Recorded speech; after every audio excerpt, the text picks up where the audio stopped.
Bonjour à tous. Pour cet épisode, je voulais continuer sur l'utilisation de la théorie des jeux en relation avec l'évolution de différents types de comportements, mais en écrivant l'épisode, je me suis rapidement rendu compte qu'il me manquait un épisode important, celui de la définition des interactions biologiques entre organismes de la même espèce ou d'espèces différentes. Du coup, c'est celui-là. Pour définir toutes ces interactions, construisons un tableau avec 2 organismes et 3 conséquences possibles de ces interactions pour chacun des organismes. Bénéfice direct, pas de conséquences, ou coût direct. J'insiste bien sur le direct, car vous le verrez dans cet épisode, mais surtout dans les prochains épisodes, que d'autres bénéfices ou d'autres coûts peuvent expliquer l'existence de certaines de ces interactions. Lorsque 2 organismes tirent des bénéfices de l'interaction, on est dans le mutualisme. Il existe de nombreux types de mutualisme, comme le mutualisme défensif par exemple, dont je vous avais déjà parlé avec les plantes qui, lorsqu'elles sont attaquées par des herbivores, attirent leurs prédateurs. Avantageux pour la plante qui se défend contre les herbivores et pour les prédateurs qu'on appelle pour aller manger. Il y a également le mutualisme dispersif. Un des exemples les plus frappants est l'endozoochorie, une des sortes de zoochorie, c'est-à-dire le transport des graines par les animaux. Et dans l'endozoochorie, les plantes attirent l'animal avec leurs fruits qu'ils consomment, les graines se retrouvent dans le système digestif et sont éliminées avec le caca, ou les fécès pour les scientifiques. La graine se retrouve alors loin de la plante qui l'a produite. Il y a également le mutualisme trophique. Généralement, un micro-organisme vit dans un macro-organisme, et ils se nourrissent mutuellement, directement ou indirectement.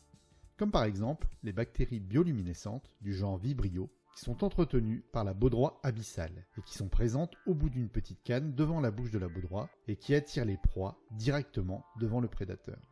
Dans ces interactions, on peut également parler de comportements de coopération entre individus de la même espèce ou d'espèces différentes. Il y a beaucoup d'exemples, mais j'aime bien celui des oiseaux indicateurs, qui, par leur chant, attirent les animaux, tels que les ratels, c'est des sortes de blaireaux, d'autres espèces d'oiseaux, et même les hommes, vers des ruches.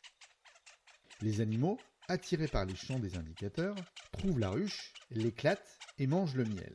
Une fois parti, l'indicateur se nourrit de la cire constituant la ruche et des larves laissées par ses collaborateurs. Évidemment, l'homme étant ce qu'il est, certaines tribus qui utilisent ce système enterrent ou brûlent les restes de la ruche pour garder l'oiseau affamé afin qu'il reparte à la recherche d'une nouvelle ruche. Vous vous souvenez du dilemme du prisonnier, il y en a toujours un qui finit par trahir, mais on en reparlera un peu plus tard.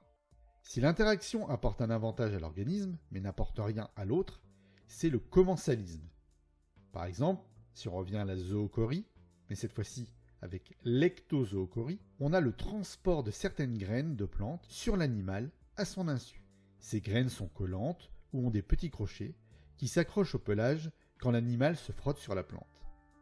L'animal participe malgré lui à la dispersion des graines sans en tirer des bénéfices, mais également sans avoir de coût. Si l'interaction apporte un avantage à un organisme tout en étant coûteux pour l'autre organisme, on a ici plusieurs possibilités. La prédation, vous connaissez, l'herbivorie aussi, en fait tout acte qui amène un organisme à en manger un autre. Il y a également le parasitisme, vous en connaissez également une sorte avec les parasitoïdes que je vous ai déjà présentés, et il y a aussi l'infection ou la maladie. Rappelez-vous, c'est le cas du coronavirus dont je vous parlais dans la dernière vidéo. Le virus détourne la machinerie des cellules d'un organisme pour se reproduire et rend cet organisme malade. Si l'interaction n'apporte rien à l'organisme, mais apporte des bénéfices à l'autre organisme, soit il subit le commensalisme, on vient de le voir, soit on se trouve dans l'altruisme, c'est-à-dire une action qui n'apporte rien à celui qui réalise l'action et qui apporte du bénéfice à l'autre organisme. On peut également placer l'altruisme dans l'interaction dans laquelle l'organisme a des coûts pour son comportement au bénéfice d'un autre. Je ne vais pas aller plus loin sur l'altruisme dans cet épisode, car ce sera le sujet d'une prochaine vidéo.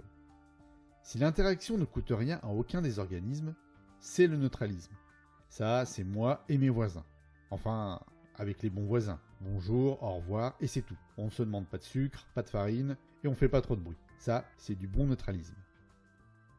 Si l'interaction n'a pas de coût ni de bénéfice pour un organisme, mais a un effet négatif sur l'autre, c'est l'amensalisme. L'exemple classique, c'est le piétinement par les humains de l'Oya, une plante présente sur les dunes de Bretagne. Les humains n'ont aucun coût quand ils marchent sur l'Oya, et l'Oya résiste très mal au piétinement et meurt. On peut également le placer dans la case de l'interaction négative pour un organisme et aucun bénéfice pour l'autre quand on subit l'amensalisme. Donc dans l'interaction qui est négative pour un organisme et positive pour l'autre, comme je vous l'ai dit, on y place l'altruisme, mais on peut également subir la prédation, l'herbivorie, etc. La dernière interaction est celle où les deux organismes subissent des coûts directs de leur interaction.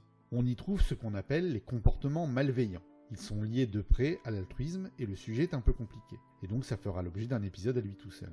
Un exemple tout de même, les bactéries Pseudomonas aeruginosa qui vont relâcher des protéines antibactériennes autour d'elles qui vont tuer des bactéries de la même espèce mais pas de la même souche. Le problème c'est que la bactérie qui émet les protéines y passe également. Il y a une dernière interaction dont je n'ai pas parlé ici, c'est la compétition entre organismes. Car en fonction du type de compétition, directe ou indirecte, elle peut se retrouver dans de nombreuses cases. Je ferai également un épisode là-dessus. Voilà, vous avez une vue générale des interactions entre les organismes, à partir duquel on va pouvoir parler de plein de sujets hyper intéressants, en commençant par l'altruisme.